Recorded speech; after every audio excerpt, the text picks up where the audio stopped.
So, feeling anxious about something is perfectly natural. Everybody feels anxious sometimes, but there's a big difference between feeling anxious and having an anxiety disorder. That being said, even if someone said, I have an anxiety disorder, that could mean so many things because in the DSM, there are so many different anxiety disorders. There's over 10 of them. And it includes things that are very commonly talked about, like generalized anxiety disorder, panic disorder.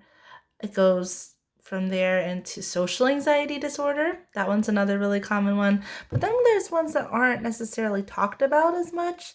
So, separation anxiety disorder, you can probably figure out what it is, but it's not necessarily something we talk about a lot.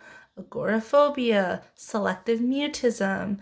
And then you also have anxiety disorders that stem from other disorders. So, anxiety disorder as a result of another disorder, or from use of different substances is also classified in the DSM.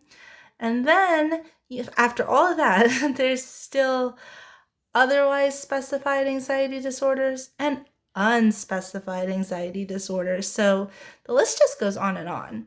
But what I did notice when I was looking at the American Psychiatric Association's website is that generalized anxiety disorder affects 3% of adults in the US approximately.